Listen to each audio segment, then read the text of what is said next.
Yes, the recording is on. Okay, thank you. All right, good evening, everyone. Thank you for coming tonight. Everyone's enjoying their holiday season so far. Ms. Frazier, could you share the agenda, please?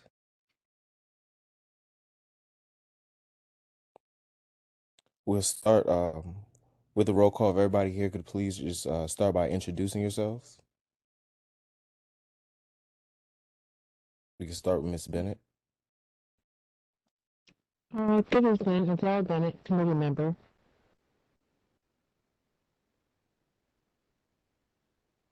Cherie Fraser, District Manager, Community Board 17.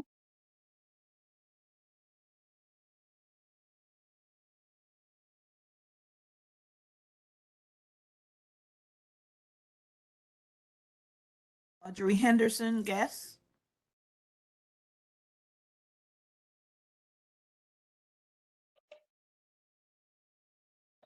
Allison Martinez, guest.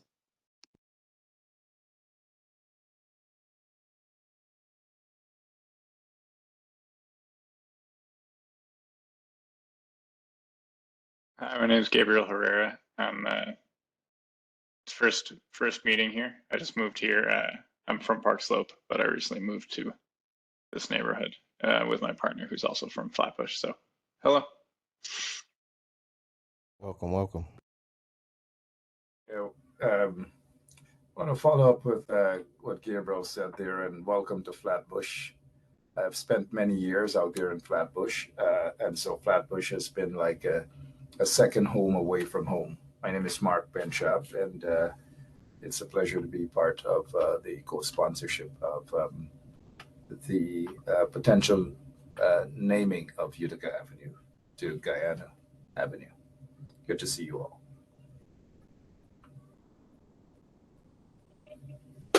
James Richmond, community member for the co-naming of Utica Avenue to Guyana Avenue from Eastern Parkway to Avenue H.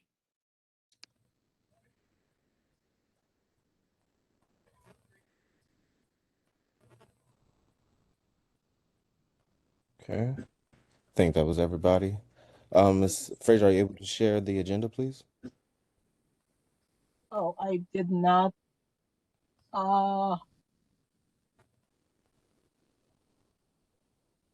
I didn't.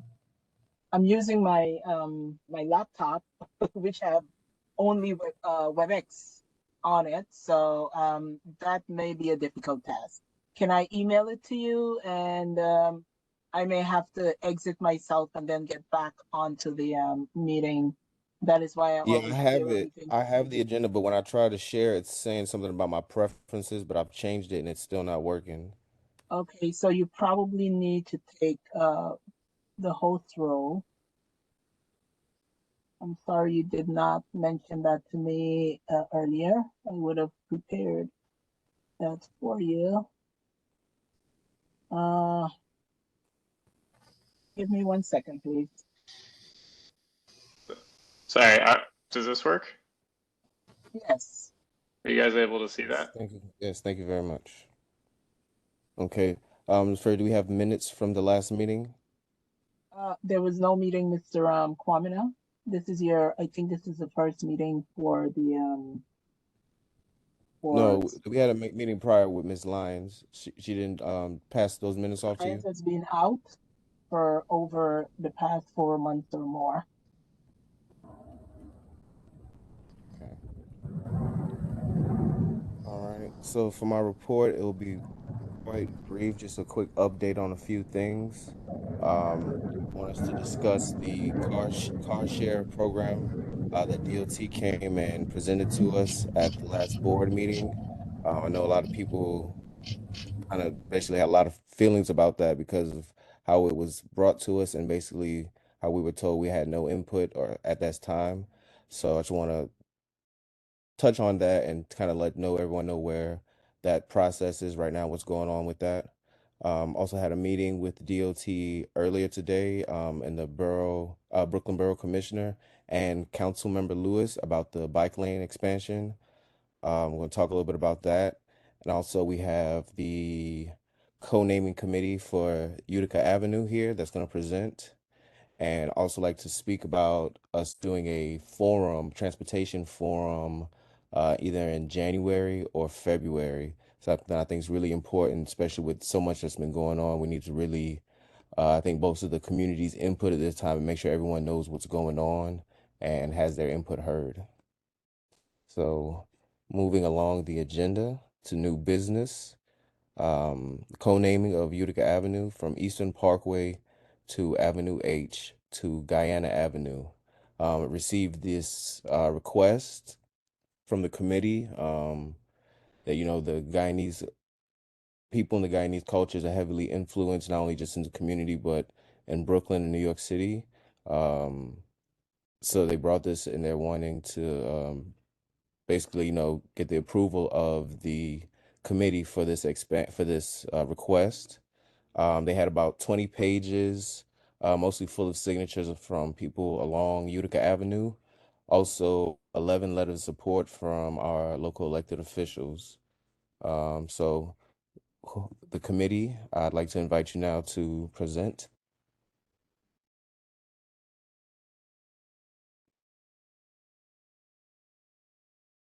Who will be presenting? Just go ahead, please.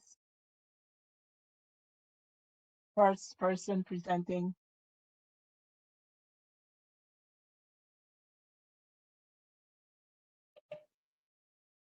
Mr. Arjun, can you hear? Are you hearing? Because I do believe Derek Arjun, Mr. Arjun is the first presenter. Yeah, he's the first. Yes, he is. Yeah, Mr. Arjun, can you hear, please? Yes, he's unmuted now. Go Okay, ahead, go ahead. Mr. Arjun. Yeah. I don't believe he's hearing anyone. Mr. Arjun, are you hearing? Can you hear us? Could the second presenter move the process along? Yeah, And apologies there. Mr. Arjun, I'm sure we'll get it in just about 10 seconds or so. Yeah, can you unmute your mic, please, Derek? And you're the first presenter.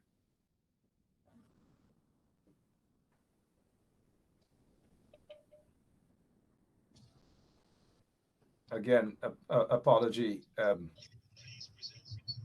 I'm ready, but Well, there you go. We can hear you now, Derek. Can you hear me?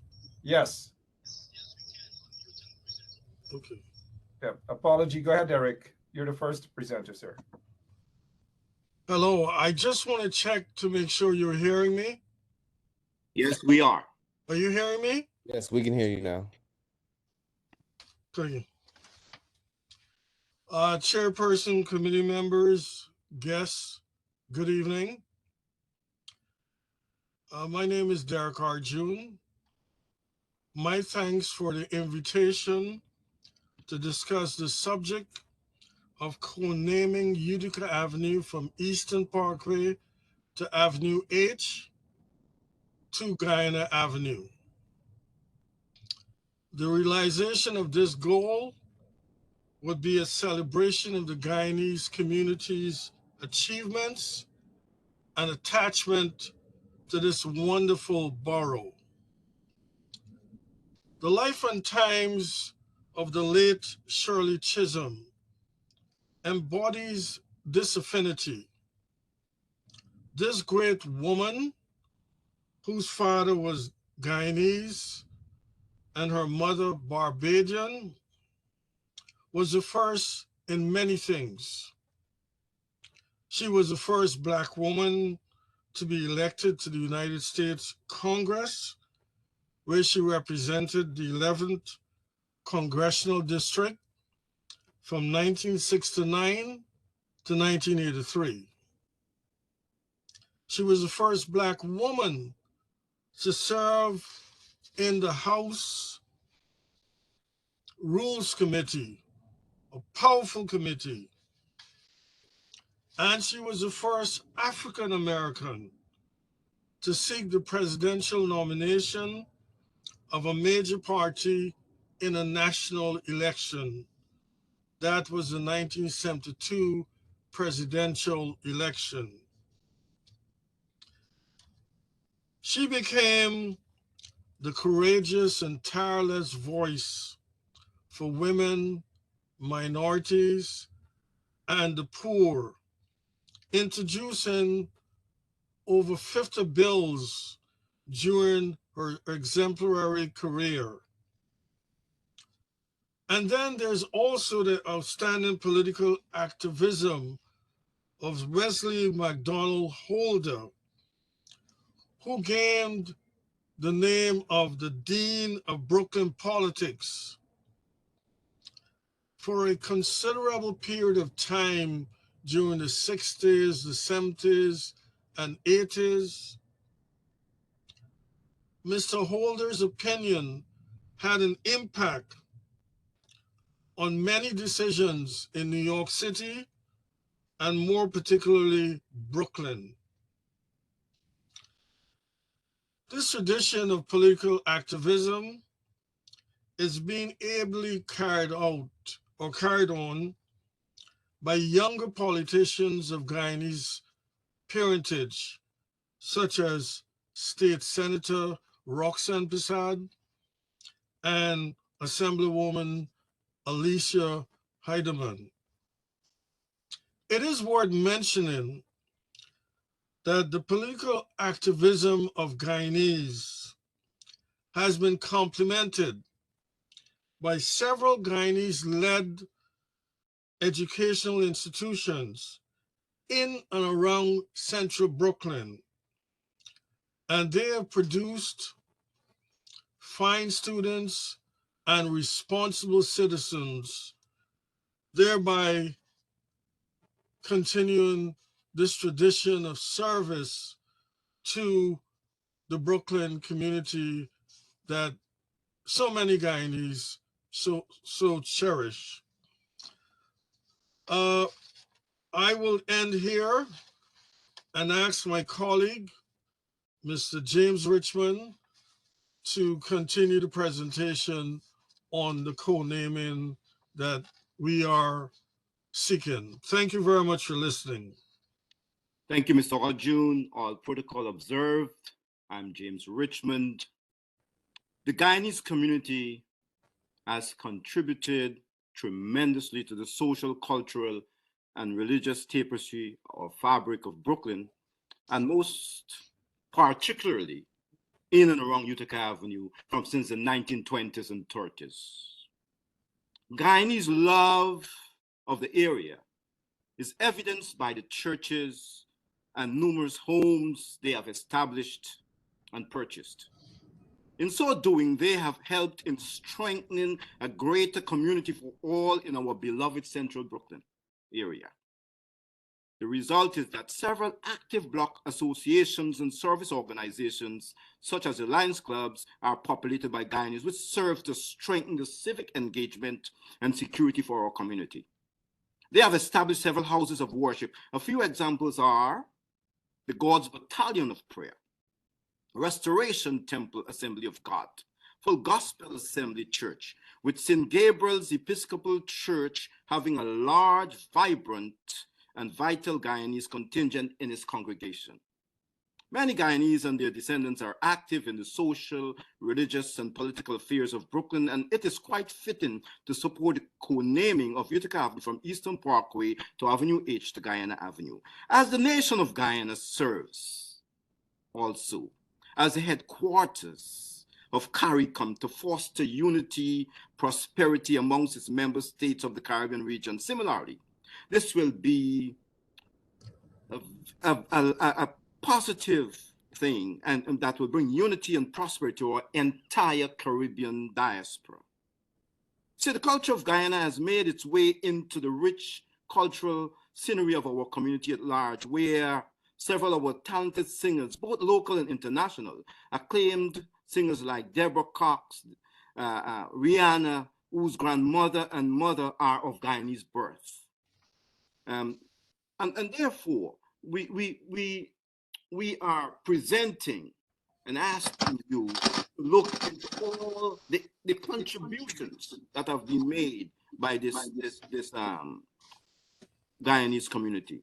Several of our actors and actresses have gained success on the world stage for their excellence in film, just as in music. We have Derek Luke, CCH Ponder, Letitia Wright of the Black Panther fame, all Guyanese and Guyanese descent.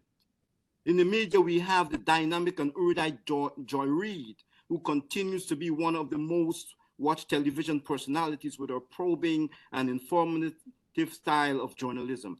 We have Shirlene Allicock, who works with ABC Network in this highly competitive New York area. Many Guyanese are doctors, lawyers, nurses, teachers, dentists, providing much needed skills in the central Brooklyn area. Some have taken up key executive positions at large medical institutions. They have also served proudly and courageously in the police and the fire departments. We are also fortunate to have several cultural organizations in central Brooklyn. The Guyana Tri-State Alliance, which has fostered several decades in the arts and culture. We have the Guyana Cultural Association. They have done a lot of work teaching children from various national backgrounds in our community for several weeks in the summer, keeping our community together. They have played tremendous role. We have the Guyana Unity Movement and the Caribbean Guyana Institute for Democracy, which have been compelling, mobilizing forces for the Guyanese diaspora. There can be no greater qualification for the recognition of an immigrant group that holds a steadfast belief in the values and expectations of its new home and its unremitting investment in the social and political well-being of its surrounding than to support and vote to co-name Utica Avenue from Eastern Parkway to Avenue H, Guyana Avenue. Thank you for listening. Thank you very much. And it is my pleasure to introduce my other presenter, Mr. Mark Menchon. Thank you so much, Mr. Richmond. After listening to yourself and Mr. Arjun, I don't think that there's much that I can say to convince our guest as to the importance of naming Utica Avenue, Guyana Avenue. I can already see that Ms. Martinez and Mr. Harari, they bought into this whole idea. But I'll spend another minute, and I am sure that Mr. Gabriel Harari would love to be an honorary Guyanese on the day that we will be there to rename Utica Avenue. Just to begin, I'm just going to be very, very brief, touching on the business aspect of things. I know that Mr. Richmond and Mr. Arjun have made some solid points with regards to the contributions of Guyanese across the board, whether lawyers, doctors, business people, actors, actresses, television presenters, and so forth. But let me ask Mr. Gabriel, and sorry that I'm picking on Mr. Gabriel. He's from Flatbush, and I've spent a lot of years out there on Flatbush Avenue. What exactly have you heard about Guyana, Mr. Harari? Sorry. It's Herrera is the name, actually. Well, I've grown up in Brooklyn. I have been here for almost all my life, barring the last 2 years. And it's a extremely, multicultural, diverse place to live. And I see no reason why we wouldn't support something like this. Again, first meeting. But yeah, I just moved. I'm on Snyder Avenue now, if you guys know it, between 31st, 32nd, Little Caribbean. It's an incredibly vibrant neighborhood, great food, great people. The street, we had big street fair, probably the second week I was here, and everyone was outside till, 3, 4 a.m. And it's just a beautiful, lively, fun place. And I moved in here, and I met all my neighbors right away. It's a neighborhood where people hang out on the street and like to sit on their stoop and talk about the weather, and that's why I really get on here. So that's been my experience. Thanks for calling on me. Thank you so much. It sounds as though you're describing Guyanese and Caribbean people in general, standing there on the veranda and so forth. I see Ms. Martinez is smiling about that. Thank you. But just to touch a little bit about the business aspect as well. Before getting into that, you guys probably recently read the news that Guyana or Guyanese, the largest immigrant population here in New York. And that's a big chunk of voting block there. I know we have a lot of our politicians who are honorary Guyanese as well, former mayors, current incumbent office holders, and so forth. But having said that, though, from the business standpoint, the Guyanese business community have contributed tremendously in that area, job creation, pay a heck of a lot of taxes and all these different things. And I do believe that the renaming of that part of Utica Avenue is just a small token for all the contributions that the Guyanese have made, particularly in Brooklyn, as we are talking about the renaming of Utica Avenue, Guyana Avenue. We have lots of businesses there along the Utica Avenue stretch. We have Paul's Discounter, we have King's Electrical Supplies, Three Star, a whole host of businesses, Pam and Steve Bakery. We have Linda's, that's over at the Hills. Lots of real estate businesses along the stretch, all across from Church Avenue, Flatbush Avenue, and even as you mentioned, Snyder Avenue along 21st, 22nd, 31st, Curtelio Road, Beverly Road, all across there. Lots of Guyanese businesses. And when you walk the streets, when you walk the areas of Brooklyn, you'll feel that you are in Guyana. They have Sybil's Restaurant. Well, it used to be there. They have been there for decades. You have John Blue Real Estate. And so I mentioned all of these businesses. I know there are lots more businesses right there in Brooklyn area, whether it's Utica Avenue, all across that stretch. And it will just be an honor for all of us Guyanese to know that as we walk along Utica Avenue, we drive along Utica Avenue, whatever we do, we would love to see the name Guyana Avenue right there because of the tremendous amount of contributions that Guyanese have made over the years, decades upon decades now. So it would be an honor, like I've said, without repeating myself, that to see that part of Brooklyn, that part of the street renamed Guyana Avenue. That will be my contribution for today, and hoping that you guys take it and we can hear some positive news, positive outcome that we can share with our fellow Guyanese across New York, across Brooklyn, and across probably all the way in Guyana itself, that pride will be celebrated when that time comes. Thank you all so much. All right, thank you so much to the Codename Committee for that presentation. It's very insightful. As a fellow West Indian and Trinidadian, I know what it is to have that type of pride and want to show that type of pride and have it known in the community and just basically have that connection in somewhere that everyone's come here to from the diaspora and be able to make something for themselves quite efficiently, I believe. So at this point, I will open the floor for the committee members. Anyone wants to ask any questions or give any feedback, any concerns, please do it now. This is the time.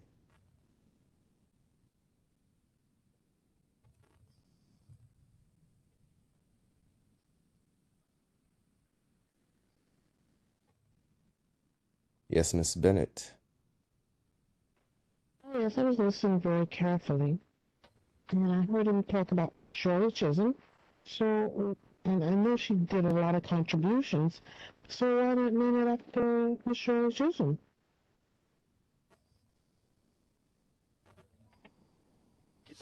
Didn't get that Repeat clearly. your question, Miss Bennett. We couldn't hear you clearly. Well, my question to the gentleman, why didn't you just, instead of just one country, just name it after Shirley Chisholm, because she helped everybody. Okay, yes, of course.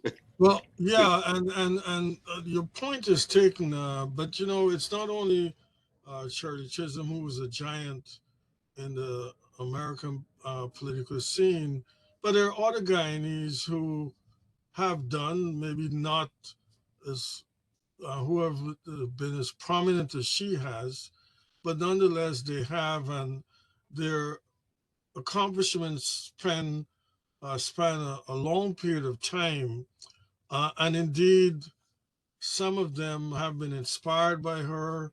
Some of them have done things separate to what she has done. She was in the political realm.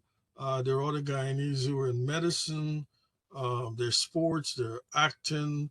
Um, they're engaged in a multiplicity of activities. So we want to celebrate what Guyanese have done and what they're doing, and also their love for this borough, especially, that East Flatbush. I grew up in East Flatbush, and I just heard Mr. Herrera say that he lives in Snyder between 31st and 32nd.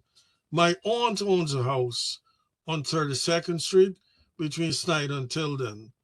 And, I've been in that area quite a lot.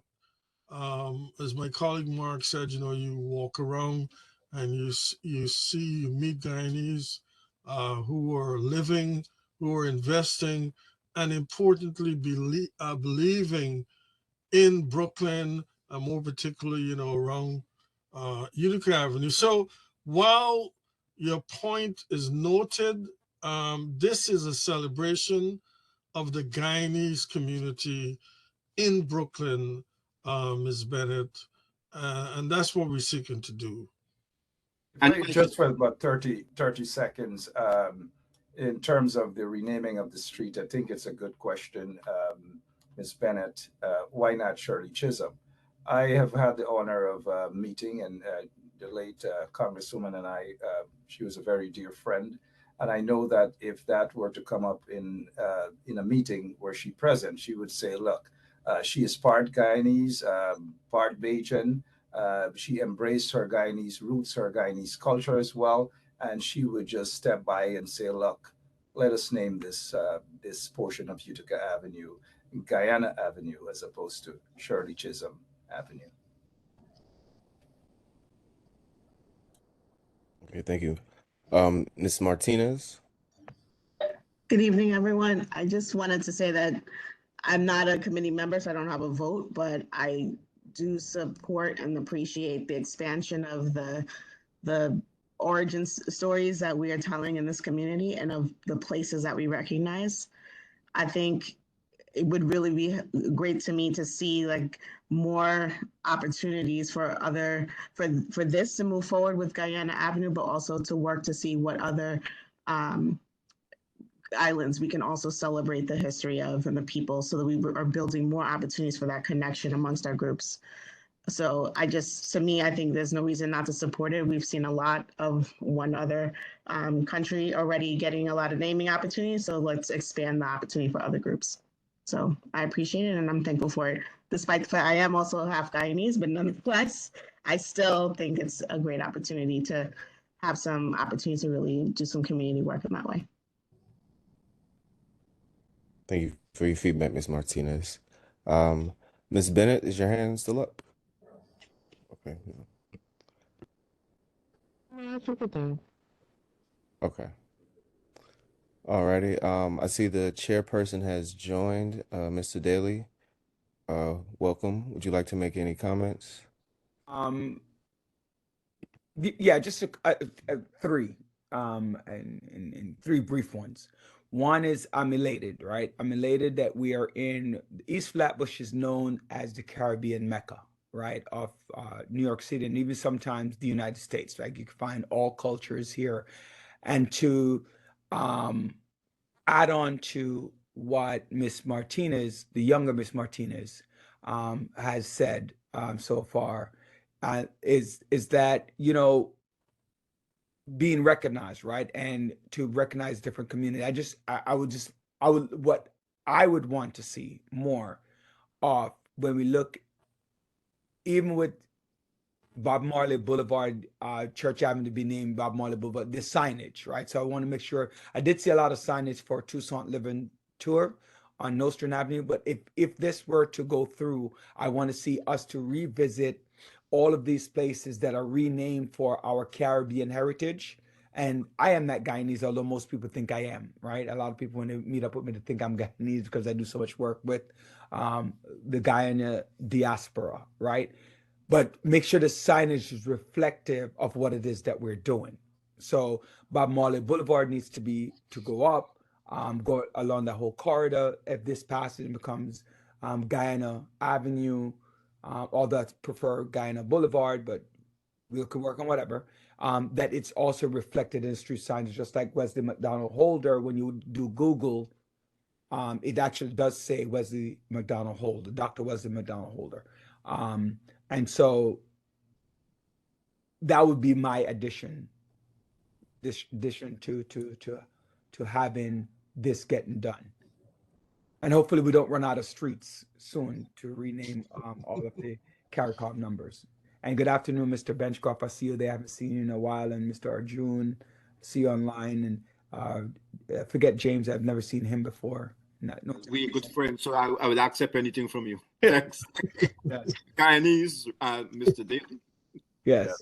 Thanks, Mr. Daly. It's been a long time indeed. I agree with you that this should not just, and I agree with all of the others who have suggested, Mr. Kwame as well, being a Trinidadian, he'd love to see one of the streets named after maybe Diego Martin, maybe Belmont, wherever, or Trini Boulevard. We wouldn't stop of just saying, look, let us ask for Utica Avenue, a portion of Utica Avenue be renamed Guyana Avenue, Guyana Boulevard, whatever it is. We are not going to stop just there. We want to embrace other CARICOM neighbors, CARICOM sisters in the possibility of renaming a portion of a street after them as well, their country as well. So this is not just a one-sided affair. It's a holistic approach to renaming of streets in Brooklyn. Lots of contributions made, not just by Guyanese, but by Caribbean nationals. We all know this, Mr. Absolutely. So we're in full support of that. Could I just add one more thing? Mr. Kwame, I'm thinking about, you have Chinatown, right? You have Little Italy, right? Washington Heights is known as Little Dominican, right? Why, since we're looking at these different names and different, why can't we even maybe as part of this, BID, to look at the Little Caribbean community? Like, this is Little Caribbean, right? As well, when looking at these names of streets and the likes.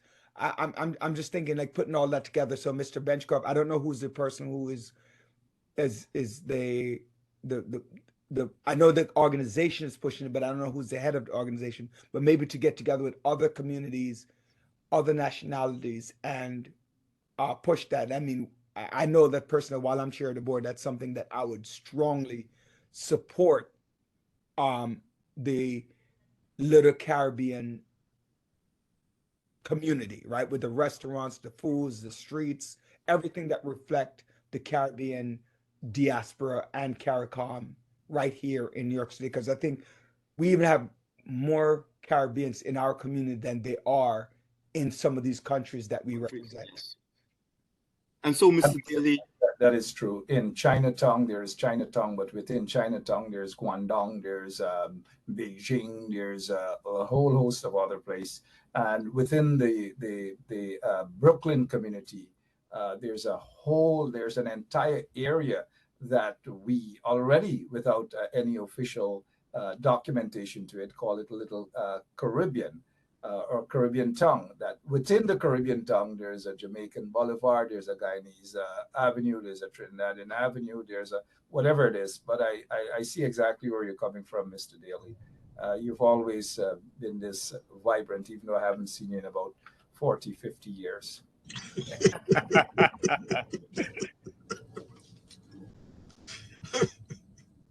I know there was some kind of co-naming of a Little Caribbean right on Utica and Church Avenue recently.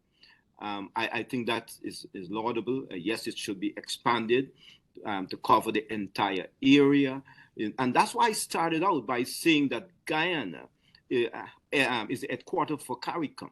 And so we are accustomed to embracing the entire Caribbean region. And that's what we want to do with this co-naming as well, making Utica Avenue, co-naming it Guyana Avenue, and embracing the wider Caribbean community. So thank you very much. Yes, thank you for your feedback. Thank you for your feedback as well, Mr. Daly. I guess it's pretty safe to say that the committee does support the co-naming of Utica Avenue from Eastern Parkway to Avenue H to Guyana Avenue. Though we don't have quorum at this time, so we cannot vote, provide a letter.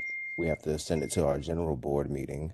So we'd like to invite you back to our next board meeting, so you can present this now to the greater community, greater board, and get us, be able, before we can vote and get a letter of support and get this moving for you all. So thank you again for coming to present tonight. You're more Thank than you. happy to stay for the rest of our meeting, or if you have other obligations. It was very nice to meet you all and hope to see you all again soon. And I look forward to your next presentation at the next meeting. Thank you very much. Thank you for your courtesy. Thank you guys very much. And for those, for the next big meeting that we will be having that will lead to a vote, those who have attended this meeting can tell them what a wonderful meeting we've had. And it will be an honor to witness the renaming of that portion of Utica Avenue, Guyana Avenue. Please sell it for us, Mr. Kwamina. Absolutely. Thank you. Thank you again. I just have a question. I remember when we were doing the Bob Marley Boulevard in 2006 to get the city council persons on board. And I know that you go across multiple council members. I haven't, I don't know if I've reached Mr. Kwamina's desk, but he hasn't reached mine in terms of what the other council members have said. I don't know if that came up in this meeting either. So I'm just, if it was previously stated, please don't repeat it. If not, before you go, if anybody want to touch on that, what does that look like? Because I think you go across at least two city council members initiative.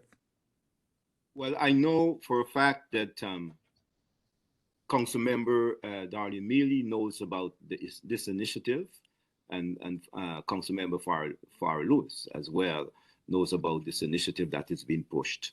And so we are hoping that they will support this as we move forward with the community board vote, and we be passing on to them. In fact, I'm sure they will support it. Okay. Because I know that was a hiccup the last time when we tried that many years ago. If I may, I decided to recuse myself. I am a part of the committee that submitted this request, but I will answer the question asked by the chairperson as it pertains to the city council members. This co-naming encompasses 3 community boards, 17, 9, and 18. All 3 boards, including 17, were notified. The district managers have already responded to the request. I know for a fact that the team may be presenting in January at CB9, and CB18 is in the process of scheduling a meeting.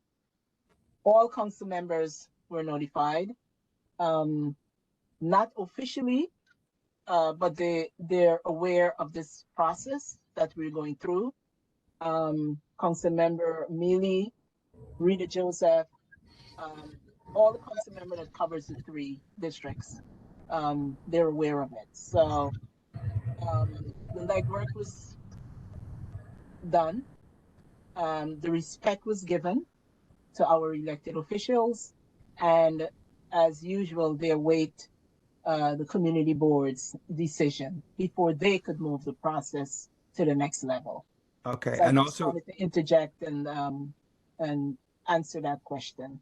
And also, Ms. Frazier, I would say that you look into having the borough board also look at it, because it goes across so many districts, to have them this way you could get the borough president on board as well. The borough president was notified. No, but the borough I'm president, just saying the borough board, if it comes to the borough board, and I have no problems leading the charge on that when it comes to the borough board component, because a significant part of it just does lie in our district. So the borough president office responded to our requests, and at this time, the borough president will not move forward until the city council makes a decision. Okay. All right. Thank you. Thank you. Thank you, Ms. Frazier. All right, we're gonna move along the agenda. So, sorry, we can say, well, I'll say goodbye and thanks to the board again. I look forward to meeting with you. Be well, be safe. Yeah. Thank you so much, guys. Again, good night. I have Thanks. another All the engagement. best. Take God care. bless. Bye-bye. Thank you. Thank Good you night. all. Appreciate it. Yes, good night, gentlemen. Okay, moving along will be the transportation forum. Like I stated, I'm looking, especially since so much has been going on. I already think I said it's time for us to get a lot of feedback from the community and really put out there what's going on. So everyone, like I said, because everyone doesn't make it to our community board meetings. We need to kind of advertise this community forum well, have the elected officials there, obviously DOT and MTA. But I like the committee's feedback as to how they think, or who else should be there, or what kind of presentations we should have, and what kind of feedback we should be looking to get from the community on what different areas of interest at this community forum, at this transportation forum. So I'll open the floor if anyone has any ideas, suggestions.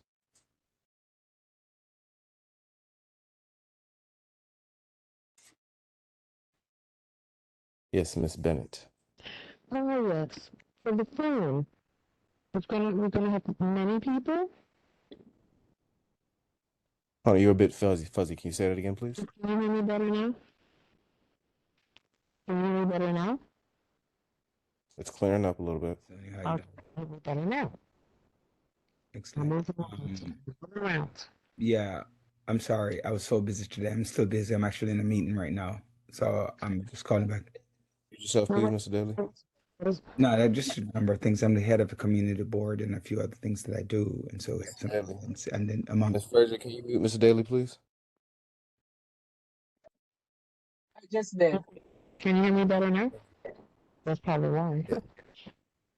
Yeah, I think. For the Try again, forum, please. yeah, for the forum, we have a lot of problems and issues with transportation in this community. One, you got Church Avenue, a 35 bus. It barely gets up and down that street because of all the double parking and sometimes triple parking. You have people driving the wrong way on the wrong side of the road. I've seen it. Almost got hit by a car a couple of days ago. Guy wanted to get around traffic, so he drove on the wrong side of the road. But another car coming right behind him. So I'd say we definitely need the police department there and some other form of transportation. And I don't know if you're aware, but they have something called Vision Zero initiative. A lot of the community boards know about this, but unfortunately, we don't. That's where they go in and they try to move traffic along with the police department or their entities, and they do it in Bay Ridge, they do it in Borough Park, the 66, the 70, the 71, but I've never heard them do it in the 67. That's us. And what exactly are they doing in Vision Zero? It's called Vision. It's a different form of Vision Zero where they move traffic along. And that's what the double parkers, they announce it, move the cars, move the cars. I've seen it. Gotcha. But we seem to be in the dark. We are left out of that loop.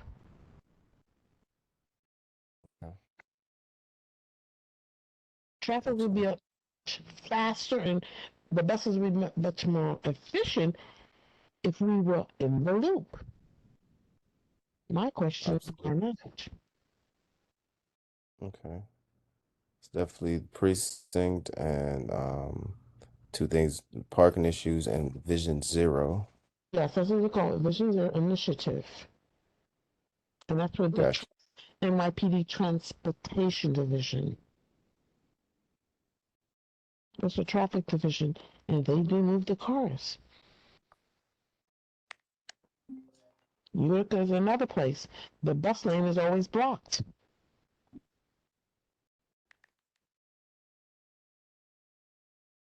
Gotcha. Okay, thank you, Ms. Bennett. All right, thank you. Ms. Martinez?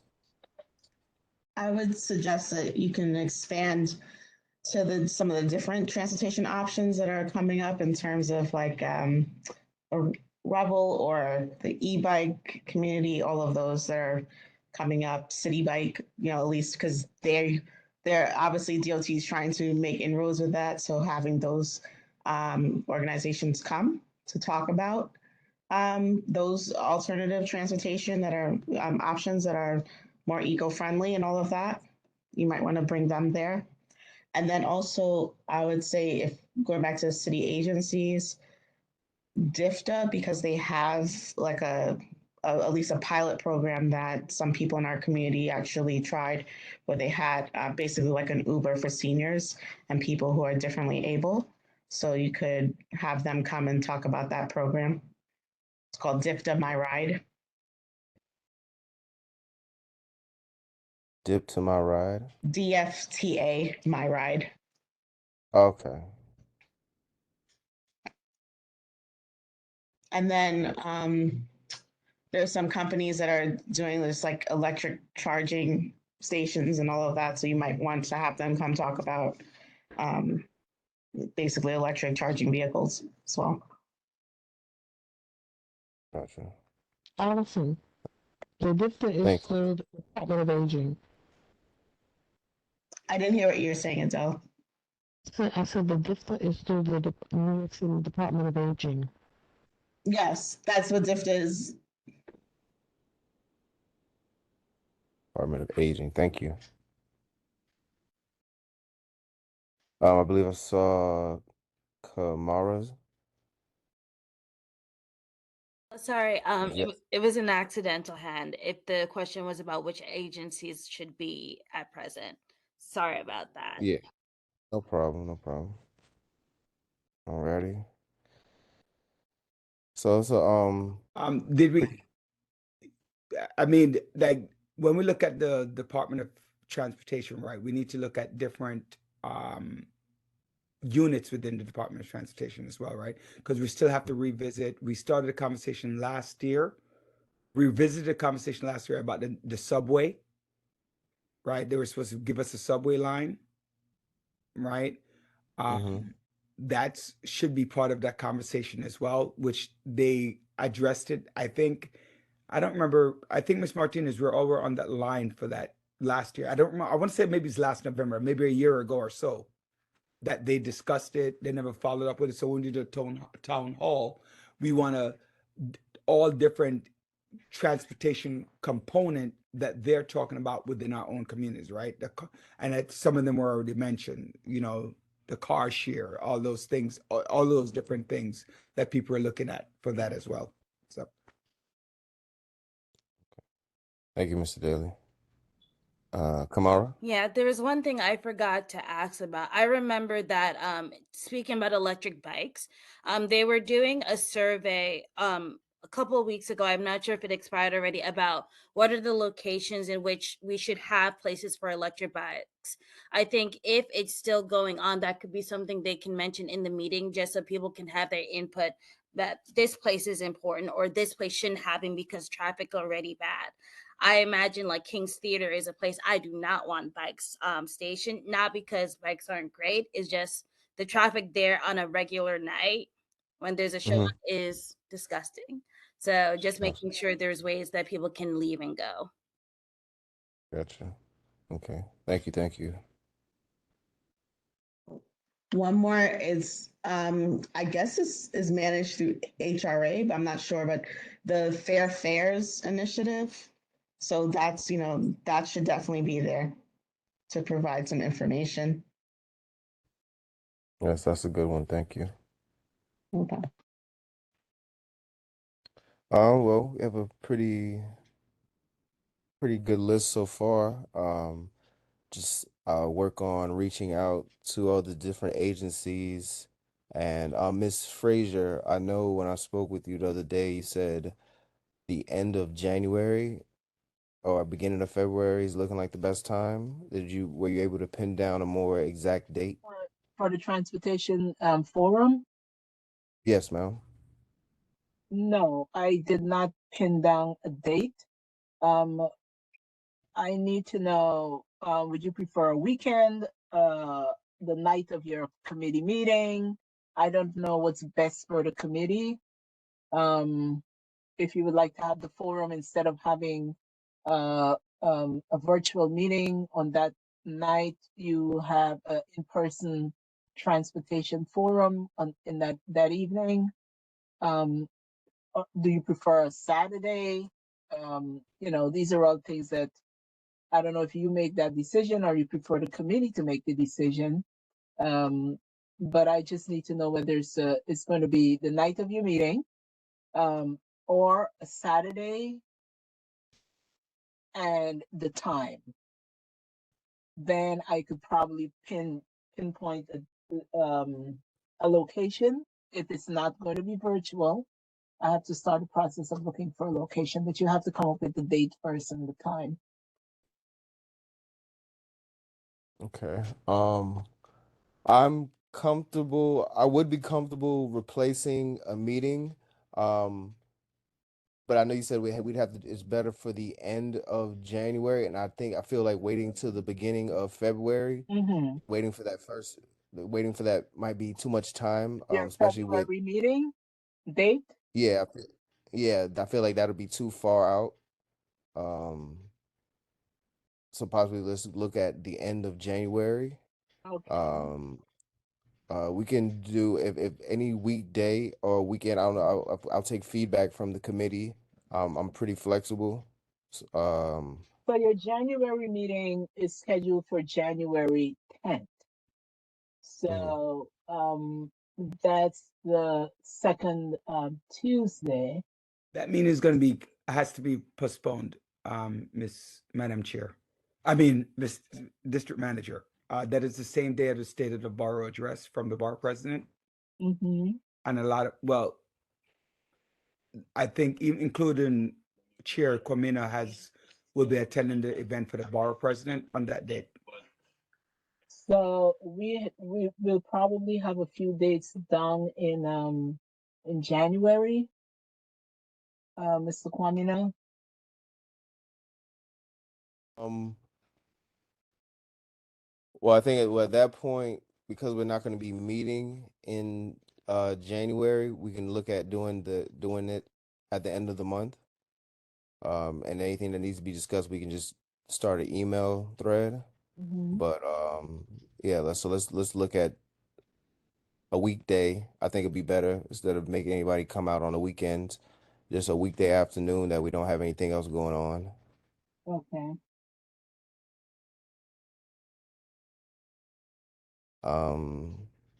Jay Sorid, how are you? Good evening. You have your hand up? Hi, hello, yes. I just wanted to present a possible topic that the Transportation Committee might be interested in. My understanding is that Community Board 17, the northern border is Clarkson Avenue. So or actually the northern border is the south side of Clarkson Avenue. So north of Clarkson Avenue is Community Board 9. So there's a very substantial project that's going to be going on at the corner of Albany and Clarkson. It's in the jurisdiction of Community Board 9 because it's the north side of Clarkson Avenue, but just south of Clarkson Avenue is Community Board 17. And there's a lot of houses with families who live from Linden Boulevard to Clarkson. And the project is part of Vital Brooklyn. And it includes putting like a supermarket, which is a good thing. It includes around 876 units. What's of concern possibly to the Transportation Committee is that there's going to be 501 units without any parking spaces. So I tell you that I've submitted, I know they haven't come to the committee yet and to the board, and I understand they will be coming, but it is a significant project that they were supposed to tell the community boards about around 12 months ago that they have failed to, according to their proposal. I sent a copy of the about 300-page proposal to Community Board 9, and I also sent it to Community Board 17. And I hope that in the future, the Vital Brooklyn projects are significant because there's no land use, there's no ULURP, because it's part of a general project plan. So there's very little say. So it's important for the community board to understand what's involved with it. And 681 Clarkson Avenue, New York State Attorney Letitia James has to sign off on it. So I think it's important that people understand, for instance, on Clarkson Avenue and Albany, there's going to be 4 facilities for the homeless. And they're adding 2 more facilities, 328 units also for the homeless. So you're going to have 7 or 8 facilities for the homeless on Clarkson Avenue. So it's important for people to know about the issues of, fair share, what's going on in the community. And, the community boards, I think, have an obligation on these Vital Brooklyn projects to basically tell the community ahead of time as soon as they know about it. So, this particular project is called Sparrow Square, and it's huge. It's 900 units, and they're keeping the community in the dark. And the reason I can make such a statement is because in their proposal, they said as soon as they won it, as soon as they got the winning proposal, they're going to come to the community boards and do engagements, and they haven't done that. And they're going to come to you guys at the very last minute, giving you very little time, and then they're going to say, by the way, there's a meeting next month in 30 days, and we're passing it. So I hope that the community boards realize that what's going on Albany and Clarkson is just across the street. And there's a heck of a lot of homes between Clarkson Avenue and Linden Boulevard that are all Community Board 17. And homeowners probably don't have a clue of what's going to happen to them. Okay, thank you for that vital information, Jay. What you're saying with the 400 units that won't have spots. So Yeah. what I'm trying to gather, make sure I have clarity on this. Sure. The Vital Brooklyn, this is not a city agency? So what happens is just to be specific, Vital Brooklyn has 3 major projects going on. There was one of the projects they're all in Community Board 9 as far as the jurisdiction goes, but because of where they're located, Community Board 17 is going to be hit by it just as much because it's just the other side of the street. Specifically, to answer your question, this particular project is on Albany and Clarkson. It's 876 units total. 328 of the units are supportive housing, which is basically funded by the Department of Homeless. Mr. Sorid? Yeah. I'm sorry. I thank you for that. I do know that you have been working with my land use chair. I have not. Yeah, Mr. Affray.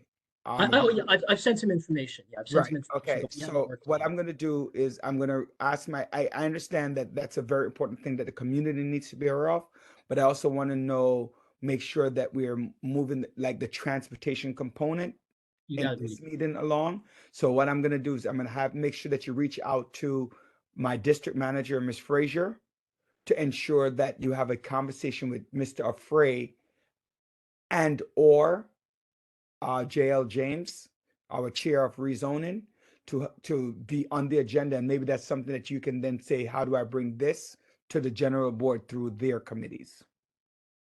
Okay.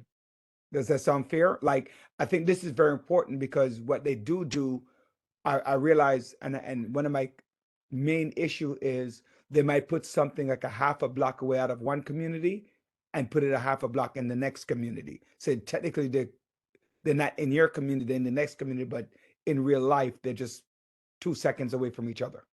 And they do that all the time.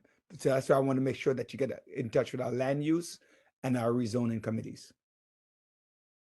Okay. I've sent them some information on it, but I'll send the actual project. The actual project, I sent it out to JL James. I reached out to her, so I sent out the 300-page thing, and I also did send it out to the gentleman from Land Use. He also has a copy of it, but I'll bring it up at that venue with them as well. And I thank you for recognizing the topic, Mr. Daly. Thanks.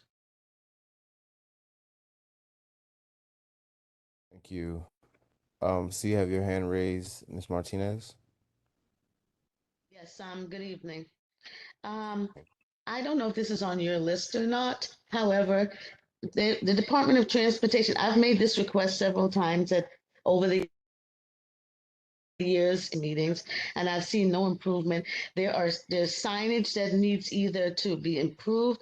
Residents would like no truck, have requested no truck signage. We have a lot of heavy tractor trailer traffic on residential blocks, which are, there was a water main break on East 56th Street just a week ago. People's walls have been cracking over the years with the increasing tractor trailer traffic down residential streets. And we can't seem to get no truck signs when I see them all over the place in other communities. And there are even streets with no truck signs where you see tractor trailers going down the street, the Farragut Road corridor, that's constant. And I mean, that's something that's in the Department of Transportation's purview along with the 67 precinct, and I see no enforcement whatsoever. Gotcha. Thank you. Definitely added that to the list. I do know signage has definitely been an issue for a whole while, pretty much my entire time on the board. Signage and those trucks. So definitely agree. Of the signage of the DOT, because for some reason, Ms. Martinez is right. Every time we request something from DOT, for some reason, I think, and I'm not sure, that precinct seems to step in and confuse everything. So if we deal with the precinct, we're not going to get anything. If we deal with DOT directly, hopefully we will, and leave the precinct out of it. Because they seem to mess up everything. And the goal is hopefully having them in the room at the same time can cause them to make sure things push forward and work together. So, all right, I want to thank everybody for their feedback. And stop us from getting no signage. We really do need the signage. Absolutely. Ms. Martinez? I was just going to add that you may want to trying to expand transportation, bringing in like some of the companies that do like smart parking apps, that kind of thing, because parking is always the biggest other issue we have in the community when it comes to transportation. And then having quality Uber and Lyft be there, or at least sponsor the quality, since that is a homegrown transportation company or taxi company that we've had when we couldn't get access to anything else in this community. Allowing them to have, to table or something like that would be good. Yes, thank you. Definitely two good ones. Alrighty, thank you for everyone for their feedback. I'm gonna start crafting this form, see what we can make out of it, contacting different agencies and setting a date with the district manager. So I will keep everybody updated. It's gonna likely be before we meet again, so it'll be all by email. But we'll try to make this the best as possible, because like I said, it's something that the community definitely needs. So moving along the agenda. Could I just add just maybe a suggestion very quickly? Just in the brief comments that everyone says, it does sound like there's quite a few different, rather significant problems. And I know you're saying there might not be time to meet, but maybe via email would be good to at least agree on not necessarily a specific objective for each specific problem, but at least like the buckets that we deem to be most important, just because I'm hearing in this conversation kind of a lot of disparate comments rather than everyone saying, oh yeah, this is the really main thing we're trying to work on.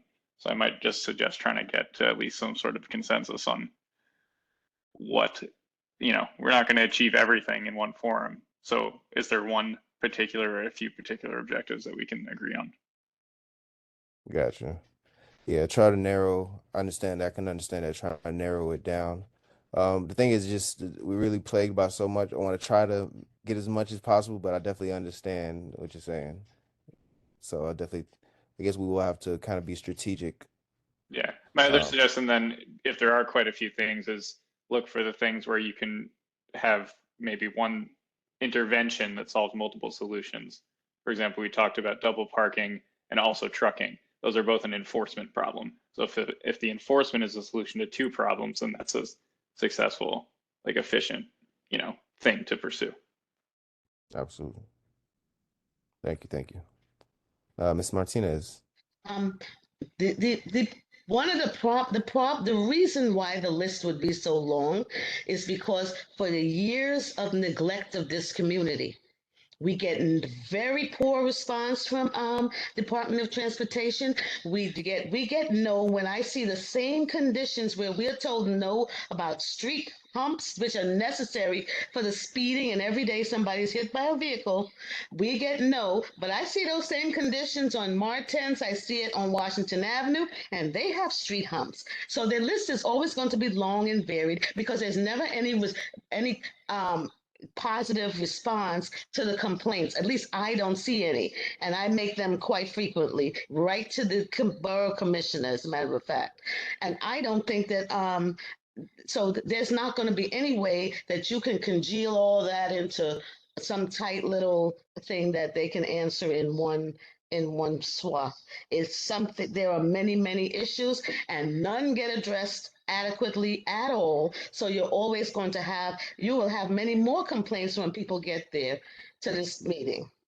So, I mean, and the issue of trucks is not just a matter of enforcement, because the businesses in our community don't care about our community. So they're destroying it piece by piece. And when they bring in their trucks, they don't tell their people not to park across your house or not to, they don't tell that they don't go down this street. Amazon truck drivers told us that's because there are no signs that say no trucks. Now, isn't that just plain old the Department of Transportation? It used to be, they got knocked down. Why don't you use the fair as an There weren't any opportunity? signs in the first place.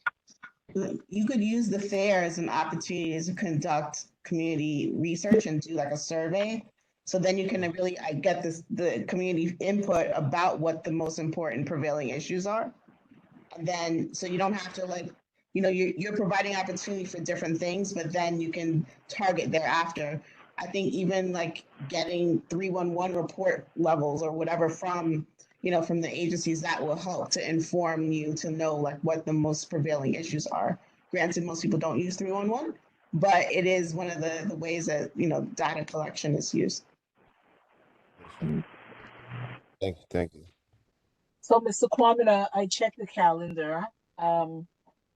January 30th or the 31st are the only 2 dates available.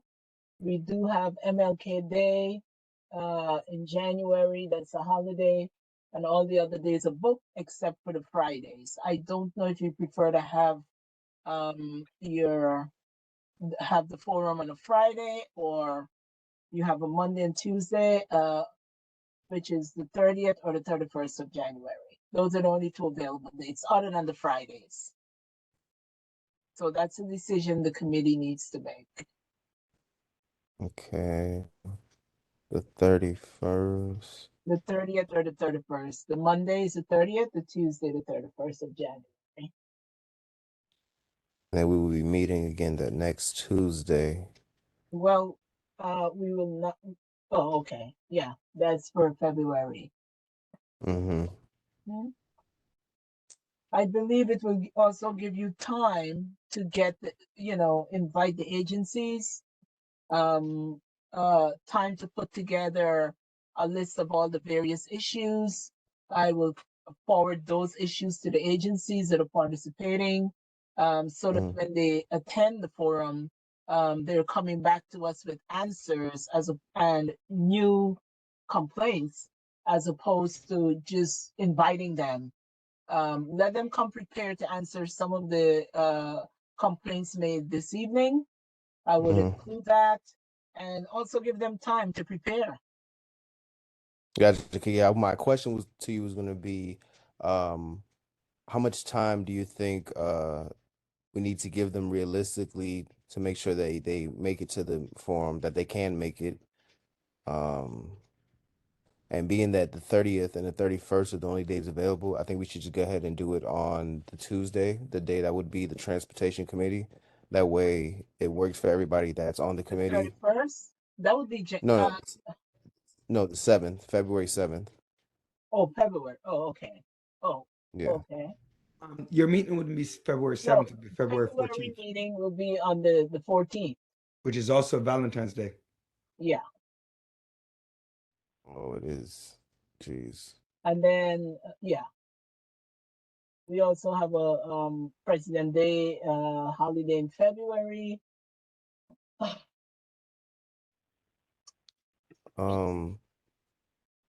Is there anything on the 7th on our calendar, on the community board calendar? Yes, February 7th, Parks and Beautification. The 2nd, Land Use. The 6th, Executive. 14th is Valentine's Day. The 8th is Youth and Education. Yeah, all the days are pretty much booked. The 9th is Housing. 21st Commerce. 15th General Board. Social Services. Yeah, the days of, and February is a very short month, so we don't have too many days available in February.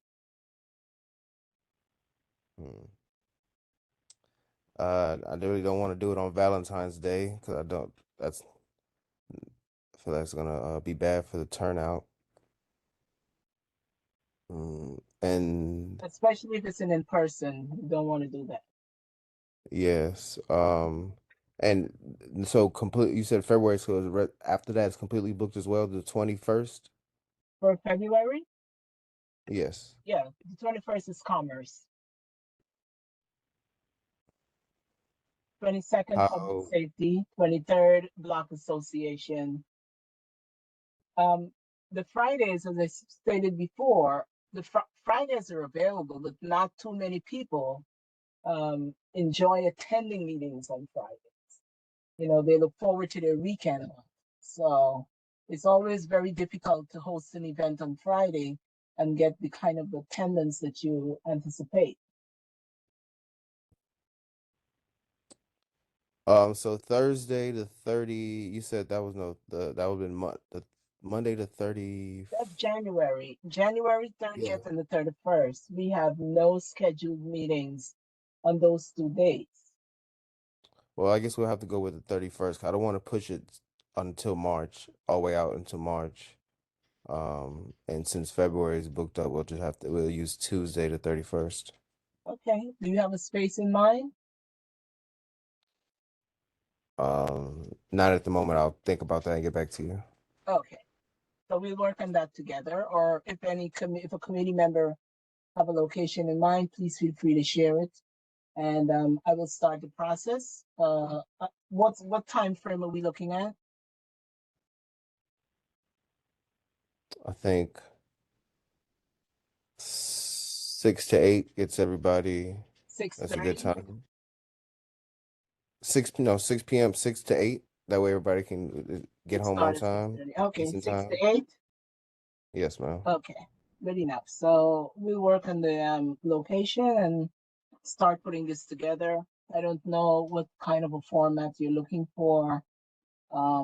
Whether you're going to compile your questions, submit it to the various agencies. I need to know the agency you would like to invite so that I can start reaching out, and you know, they can have it on their calendar. Gotcha. Okay. I'll get that to you. Yes, Thank ma'am. you. Thank you. So we're looking Thank at you. Monday the 30th. No, the 31st, The Tuesday. 31st, Tuesday the 31st. Okay, good enough. Thank you. Yes. All right, thank you. Ms. Martinez. Oh, yes, I would like to impress upon you the issue that when we ask for meetings, we generally get someone that's not in any decision-making capacity.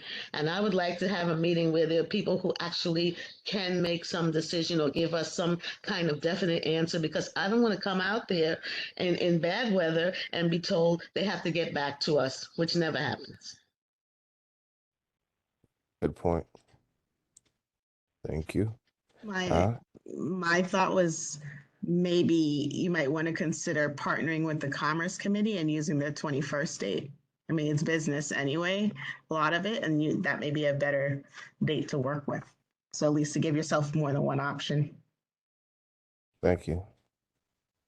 Just as a reminder, what is the location of this event would be, just for recognition of? Do That's not what have a date we have or one. location as yet. If you have one Yeah. in mind, feel free to share it with us, please. And Allison, point well taken. But if we have what you call it, applications to vote on at the Commerce Committee, that may be an issue. Sure. Gotcha. Okay. Thank you, everyone. Thank you. Thank you. We're gonna move on to old business. Follow up on the DOT car share program. Everyone had a lot to say when they came and presented at the meeting. Currently, let's see. They did have a meeting with today. They had a virtual meeting with Councilmember Joseph's office. In the response, they just sent basically more in-depth photos of PowerPoints of the information that they already shared with us. We haven't received a response from Councilmember Joseph's office as to actually what transpired in this meeting as of yet. So I'm still waiting to hear feedback, and I'll let you know at the next meeting what happens with that. But we're also having a meeting with them coming up. We have to set up some dates. So we will be having a meeting with them ourselves about it. And basically the goal is to, make them halt the program. I'm not sure if at this point it's been put on hold or they're just entertaining what we're saying. I'm not quite sure. So I'm still trying to figure all of that out. Yes, Miss Martinez. Sorry, since most of us, or at least I wasn't on the call last month, could you just give a short synopsis of what the car share program is? Yeah, it's they have the Zip Car, and I think the other one is called Get Through or something like that. It's basically rental cars that you can use from an app on your phone, Mhm. and they're taking, I think it's 258 spots is what they'll be removing from the community. Um, They claim that they did research, but none of the research was done in our community. It's done in, I believe, northern Brooklyn, some part of Manhattan, and the Bronx. Um, the claim is, wanting to basically focus on clean energy and less energy consumption and stuff like that, having less people drive their own cars, and that the data proved that with this available, so many different people said they weren't going to buy a car or sold their car and whatnot. But the thing was, at the meeting, we asked them, because they had all these proposed locations where it's like 2 spots here, 2 spots there, that they claim they're responsible for cleaning now, but didn't have any type of outline of how and when they will be cleaning it. They basically said that the decision is made, that they were here to just, this presentation wasn't the conversation that they framed it to be, like, hey, we're coming to get your input, this is what's going to happen. It was, no, this is done, we're going to be implementing it. The next time we have something, let us know, and we know. Well, no, we're going to take the feedback you have now for the next time we do something. So, how CV17 is, didn't take that too well. So, um, definitely let them voice on our displeasement with that, and our elected officials and their representatives also echoed that and supported us. So that's how now this, like I said, this chain of meetings has started. And like I said, I'm not sure if it's halted or they're just entertaining conversation at this point. But like I said, we had no input, no say so, nothing. So Do you have that's the where that's presentation deck? And then were you I'm present? going to email it to you. And Okay. it should also be noted that these locations that they're looking at, Farragut Road, Glenwood Road and 38, Glenwood Road and 39, Glenwood Road and 40th, New York Avenue, Glenwood and Farragut. I mean, Snyder Avenue, New York. Do you know how many buildings are up there now? Yes. Parking is gone. Yes, people already complain about parking, right? And they already have vehicles. So were you in attendance at the meeting that occurred today? No, No. I wasn't I, either. No, I just that was just Councilmember Joseph's office. Okay. Okay. See, that's the thing is that there have to be more opportunities for point people from the community board to be at those calls when they can, to be on those, to invite the, if you really care about community boards being decision makers, they need to be on those calls when they can. So I really want the elected officials to take that more seriously in a lot of these different scenarios that we come up with. Yeah, absolutely, absolutely. Wasn't too sure. I figured they're breaking the ice and maybe trying to be mediators. So that's why we weren't brought in for this first meeting. But they said they did reach out today to set up a virtual meeting with us. So hopefully there's some type of traction, positive traction. Ms. Martinez. Um, I've been reading some articles about this matter, and the places where they've put them, like in Park Slope, those people are suing. They're not happy. I mean, you wake up and it's next to your house, and you can't. I mean, you have bicycles in front of your house, and then you have zip car parking, and some people would rather pay.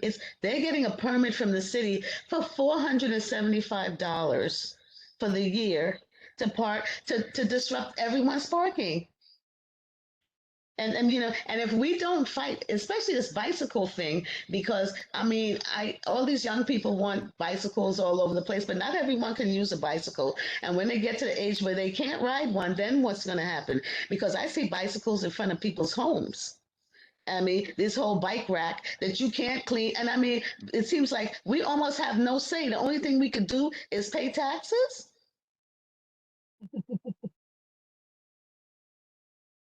That's a good point. Make a very valid point. Alrighty. Kwame, Mr. Chair, you see a lot of those bikes all over the ground in this community. And we don't have the bike racks yet. But they're in front of houses, my house, my neighbor's house. People are, I guess the kids are stealing them and renting them everywhere.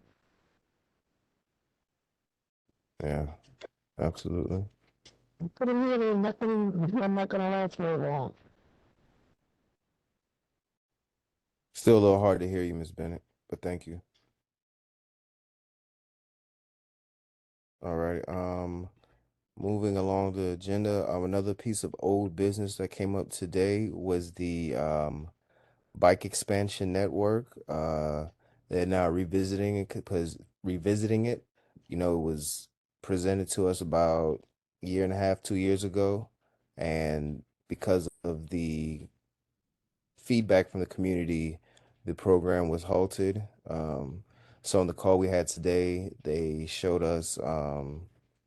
I can't share this slide. I'll have Miss Frazier send it out, email everyone, but they propose new lanes. That most of them are standard bike lanes and shared bike lanes. They're not proposing any protected bike lanes right now.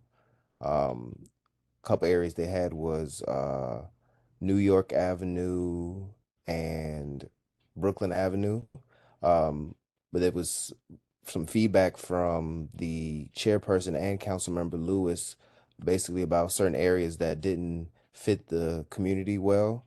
And so they told them, like, basically specifically those two streets weren't set up well for bike lanes, and to possibly explore using corridors that have a bus route, such as Nostrand or Utica Avenue.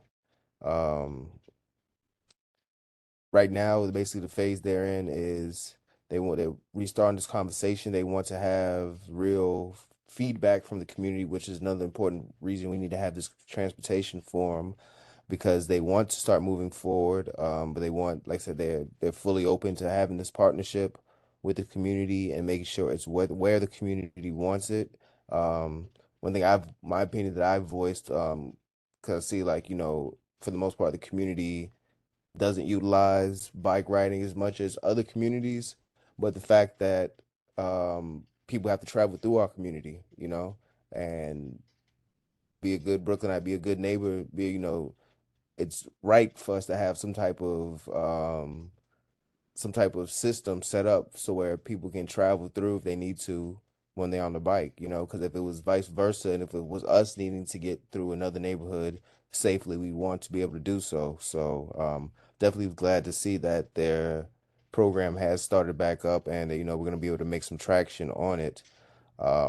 They want to know at this time where they'll be starting is they want to know which proposed streets already that they have on there do work, that they have no issues with. I believe Councilmember Lewis was saying the ones along um, Foster, and I can't remember what the other street was. I have to look at the map, but she named a few that she thinks works very well. So that's the first step. They want to know what works well and then start implementing them. And that's going to be happening late next year. The whole process itself is going to be a multi-phase and a multi-year process because, like I said, they're really planning on, so they say, taking the community's feedback into consideration and making sure that this is placed strategically and with the community's input. Yeah, that's all I have in my notes. Oh, and also, CB17 falls in what's called a Tier 1 investment area. So that means basically we have a high priority for these different type of programs. We're supposed to have high priority for these different type of programs and funding, because there's supposed to be, I think, 900 million um, to be spent over 5 years. And that's basically has to do with infrastructure. So I need to get a little more clarity. Like I said, I kind of know that this bike network falls under that, but what does that fall under as far as like any requests we make or anything that we deem necessary for the neighborhood, for the community? Is that we have access and priority to make it happen? So that's something I want to further explore and find out about. But it was a pretty insightful conversation today. Like I said, it's moving forward. They're going to be moving forward based off of our input. So as soon as we can have this transportation forum and do some in-depth conversations with the community, we can start seeing it being implemented next year. Ms. Martinez? Oh, I have a couple of comments. Number one, before they consider filling our community with all these bicycles and zip car parking spaces, they need to seriously consider making some serious infrastructure improvements. There are millions of buildings put up in this neighborhood with no change to the sewer. I see infrastructure going on in Park Slope and Brooklyn Heights. We have nothing here, but they want to come put that here on us now. The streets need to be repaired. And the second point I want to make is CB17 is not well known for communicating with the residents of this community what is about to happen to them. And so therefore, I want to know exactly how you plan to implement a notification process so that people know that they could wake up in the morning and see some bike rack being put up in front of their home. Or no parking because there's cars coming to park. A private company will be using the street. Yeah, I So think it's why it's really our responsibility to do our due diligence and make sure we let the community know, and that's do things like have that community forum so they can know. Because like I say, because not a lot of people come to the board meeting or the committee meeting itself. So we have to be out there. We have to and we have to make make up some literature. Put out posts or put flyers, whatever they. Because I know they do in some capacity. Because I know people have said they've seen the survey that they have posted and stuff like that. But we want to make sure, I guess, we kind of blanket our community and we let them know ahead of time, and we're making sure that they're coming to these meetings, we're getting the input, or at least, like I said, everyone's not going to show up to meeting, but at least have the information. Yes, Ms. Have you Martinez. seen their posters? It's a little 5x9 card they put on the light post. Who sees that? No, I have not. I know they exist, but I haven't seen it for myself. I haven't paid attention at least. Gotcha. I believe you were trying to say something, Mr. Daly. yes, I was. There are a couple of things like I've been doing under my administration here. One is I try to send out a WhatsApp message. If you're on my WhatsApp, I send that out every Wednesday that there's a meeting. The second thing is we're fighting, right? Councilmember Farrellos and I are fighting very hard to invite the public. That DOT has to invite the public into a lot of these conversations. Just like Chair Kwamina was just talking about in terms of, I don't know if you told that we send a letter back to DOT. I wasn't hearing because I was listening to another call as well, that we sent a letter in that was signed by all the board. We invite people to come out to the general board meeting to voice their opinion on certain things, like the bike network that they're thinking about putting down more bikes. The city bikes, so they want to create because the city is pushing everything right from a central perspective, not from a localized perspective. If that makes sense. So it's a one size fit all model. So if Manhattan needs it, then so does Brooklyn. If Brooklyn needs it, the same thing that Community Board 1 needs in Brooklyn, the same thing that Community Board 17 needs in Brooklyn, which is not true, and we know that's not true. So one of the arguments that we are proposing is that we are a commuter and residential neighborhood, right, with private 1 and 2 family homes, right? That makes up a significant portion of our district, right? More than 40% of our district, as a matter of fact, is 1 and 2 family homes. And then we have one major apartment complex, which is Vanderveer, or what is it, Flatbush Gardens. And so we want to make sure, and that's one location. Although it takes up a large percentage of our district, it's only one location for that hub. We also brought up the fact that construction. So the thing that Ms. Martinez's question is, we're listening, right? But we also need your support, right? So we need more members at the general board meeting and invite more members to these transportation committee meeting, to the land use meeting and rezoning meetings, to have those things need to be jam-packed with representative. The Shirley Chisholm Museum, I don't know why I keep saying museum, but the Shirley Chisholm Recreational Center is on the agenda for next week, Wednesday. And we want input. What do you want that recreation center to look like? What should it have, right? So we don't want it to be something that's thrust upon you and then say, oh, I didn't know. So I'm just reminding everyone, please do come out to the community board meetings. It's both virtual and in person. We're at Downstate, and the virtual link will go out.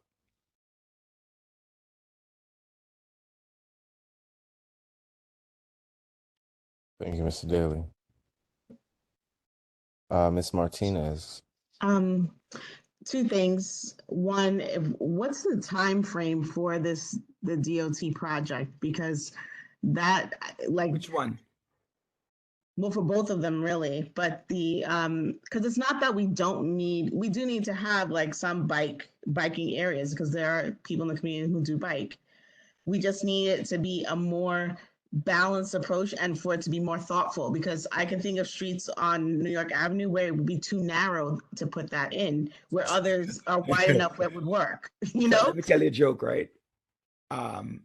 They really want to put it on the street to make the street even more narrow, to make the street even more, let's correct my English here, to make the street narrower. Which is ridiculous because it would Right, make it because unsafe. because remember So, they put the vision Do that, 0 but 25 they, miles an hour. yeah, so They want to people who slow drive down slower, they're traffic forced to and drive move slower. more people to take public transportation.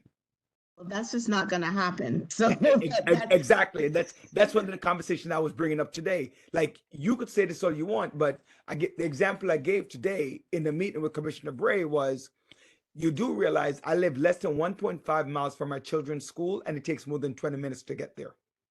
So Yeah. that you're gonna I don't know about anybody on this call is what I told them, but I can't remember anyone you could agree to put your 10-year-old son in the back of your bike and taking him to school. That like it's not realistic. We are a middle class working neighborhood that use our cars on a regular basis. So that's something, and they have assured us, with Chair Kwamina and myself, they have assured us that they will make sure that we're an actual part of that conversation. We I have think they need to use a scalpel and not a bludgeon the way they do. Just like you have to be a lot more thoughtful, but that means getting away from your computer and actually coming to community and talking with community, visiting those streets or listening to the people who live on those streets now. So they can tell you this Absolutely. would work, this does not. You know, because we do need to come because there are people here who do ride, but most people don't. So we have to find a way for it to make sense. But the other thing I want to know is then for this next general board meeting, especially when we're talking about the Shirley Chisholm Community Center, will people who are not board members be allowed to speak? Because that's been one of the major issues is that we're not allowed to speak. under my regime, yes. Okay. It cannot be a public hearing without a public voice. Okay. Then I will be there at that meeting. Thank you. And hold me to it, by the way. Okay. The other thing, the last thing I want to say is in terms of talking about getting community output here, it's not going to be able to just like get them to come to these meetings. We have the community board members have to use the power of the block associations to hand out direct flyers, go to the laundromats and the barbershops, hand out and post things on the stores in the community and get responses that way. You have to go where the people are. They're not going to be at the board meeting. They're not going to be on these committee calls like that. So just reframing it. Mm-hmm. Thank you. All righty, Ms. Martinez. I do. Rudy, I have to say this, that the fact is the community center, we had 1 million visioning centers years ago. Most of the people on the board now are not familiar with any of that, but it was already the community already said what they wanted to see there. But I understand now you have some non-disclosure design and build agreement. That is not going to work if we can't find out what's going to be in the place before they build it. Remember, Ms. Martinez, that was voted down. God, that was supposed to be at Tilden. And they voted at the last minute, the residents at Tilden, 48th and Tilden. Oh, I know. But right. So then they had some to changes. Right. There was no, not changes. They got rid of it. Yeah, but they had added some more amenities to this place that was bigger. I've been involved in it from the beginning. Okay. And I'm concerned now that we might not be getting what they said they wanted. Make sure you come to that meeting with. I'll be there. All right, good. And voice, I trust me. And you could even call Allison. You could call me offline.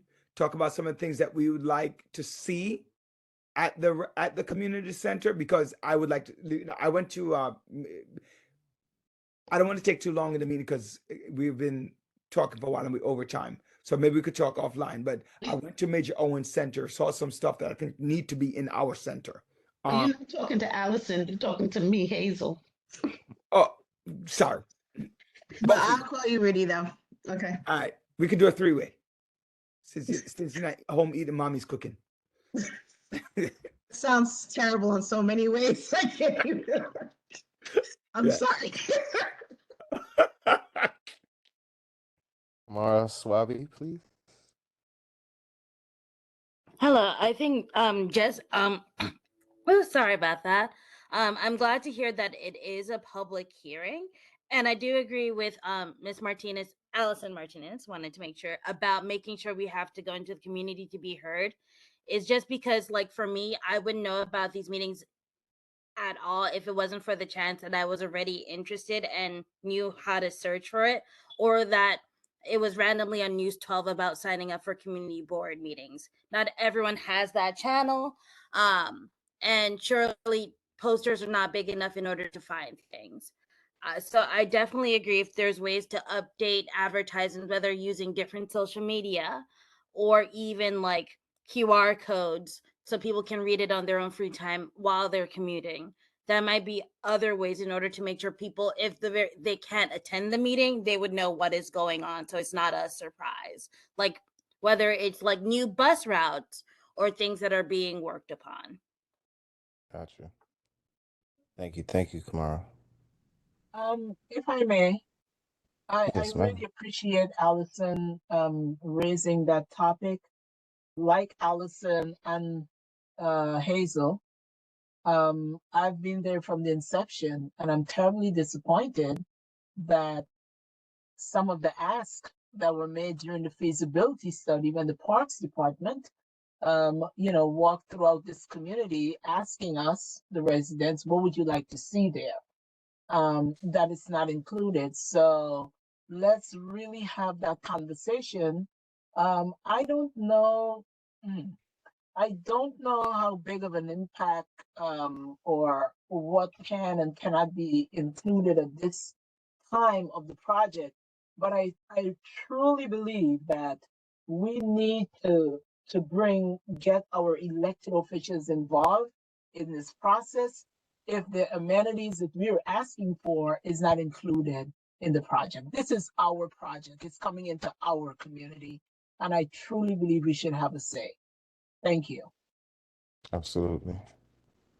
Thank you for that input, District Manager Frazier.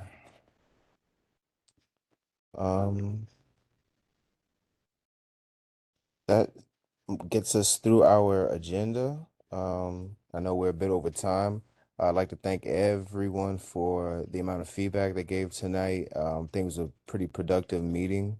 There's a lot going on in the community that we need to be aware of and we need to be proactive about. So I appreciate everyone being here tonight to help move our community forward. Like I said, I'll have this forum pretty much hashed out the next few days, try to figure out exactly who we're going to be getting there and everything like that. And I'll make sure to have all that information communicated. We know we have our date set. We'll get a location as well. So again, thank you to everyone, and I hope everyone that if we don't see you at the meeting next week, that everyone has a great holiday. Enjoy it with your family. Be safe. Be blessed. And at this time, I will entertain a motion for adjournment. Motion to adjourn without Bennett. Can you hear me? Yes. Someone second that motion?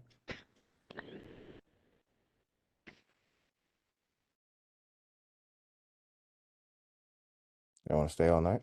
Want to stay with me? Seconded. Thank you. Thank you. All right. Motion. The meeting is adjourned. Second Thank the you motion. all. That was my name is Sulu. Hello. Oh, hi. How are you? Hi, how are you? Okay. Thank you.